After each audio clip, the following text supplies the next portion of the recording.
Friends, आप सभी को मेरा नमस्कार। पिछली वीडियो में हमने शिक्षा के बारे में डिस्कस किया था, शिक्षा का अर्थ और शिक्षा की प्रक्रिया। इस वीडियो में हम शिक्षा के प्रकार के बारे में आपको बताएंगे। टाइप्स ऑफ एजुकेशन, शिक्षा के कौन कौन से प्रकार होते हैं। अनेक शिक्षा शास्त्रियों ने शिक्षा के 3 प्रकार बताए हैं: औपचारिक शिक्षा, अनौपचारिक शिक्षा और आपकी गैर औपचारिक शिक्षा। सबसे पहले देखिए औपचारिक शिक्षा क्या होती है। फॉर्मल एजुकेशन इसको इंग्लिश में कहा जाता है। औपचारिक शिक्षा को नियमित शिक्षा के नाम से जाना जाता है। औपचारिक शिक्षा वह है जो जानबूझकर विचारपूर्वक दी जाती है। इसका उद्देश्य पहले से निश्चित कर लिया जाता है, वो आपकी औपचारिक शिक्षा होती है।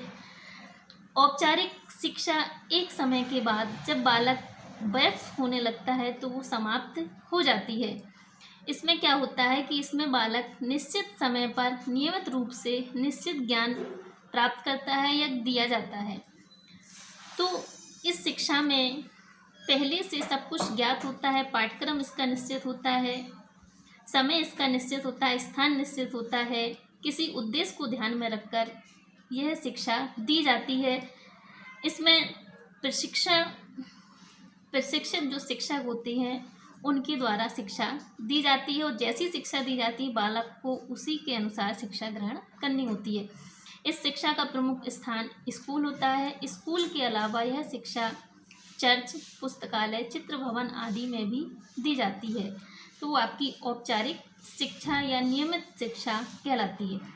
उसके बाद आपकी आती है अनौपचारिक शिक्षा। अनौपचारिक शिक्षा को अनियमित शिक्षा के नाम से भी जाना जाता है या अनियमित शिक्षा भी कहा जाता है। इनफॉर्मल एजुकेशन, यह शिक्षा बालक को अनायास और आकस्मिक रूप से प्राप्त होती है और यह जीवन पर्यंत चलती रहती है। औपचारिक शिक्षा का अपोजिट आपका जो होता है अनौपचारिक शिक्षा होती है।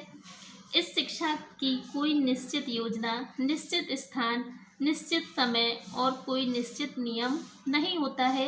यह हर समय हर स्थान पर प्राप्त होती रहती है। इसमें बालक कहीं भी किसी भी समय वो अपनी शिक्षा ग्रहण कर सकता है। घर के बाहर, खेल के मैदान में और अपने मित्रों के साथ रहकर भी शिक्षा प्राप्त कर सकता है।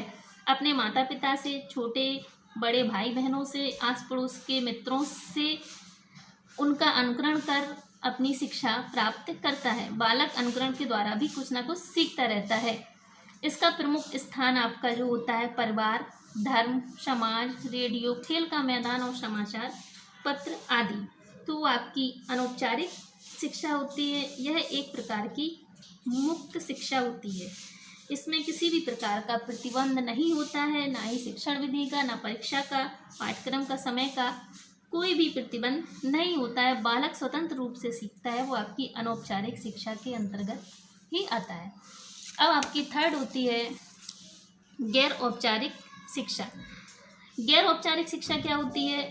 औपचारिक और अनौपचारिक शिक्षा का मिला जुला रूप आपका गैर औपचारिक शिक्षा होती है। इसमें कुछ औपचारिक शिक्षा से संबंधित तथ्य होते हैं, कुछ अनौपचारिक शिक्षा से संबंधित। बालक जब चाहे, जैसे चाहे, सीखना चाहे वो सीख सकता है। आयु बंधन नहीं होता है, समय स्थान निर्धारित नहीं होता है। लेकिन इसमें कुछ नियम होते हैं, वो भी इतने कठोर नहीं होते हैं जितने औपचारिक शिक्षा में होती हैं। इसकी जो शिक्षण विधि होती है वो थोड़ी सी लचीली होती है, उद्देश्यपूर्ण होती है। कहने का तात्पर्य है यह छात्र तक शिक्षा पहुंचाने का एक प्रयास है। यह सभी श्रेणी के विद्यार्थियों के लिए आवश्यक होती है।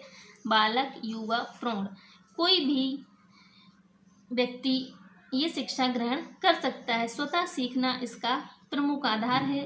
व्यक्ति अपने अनुसार शिक्षा ग्रहण करता है। किसी भी संस्था में नाम लिखाने की जरूरत नहीं होती है, व्यक्ति तक शिक्षा पहुंचाई जाती है।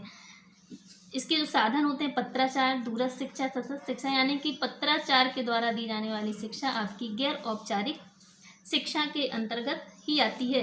लेकिन यह शिक्षा आपकी जीवन पर्यंत नहीं चलती है। औपचारिक शिक्षा भी एक समय के बाद समाप्त हो जाती है।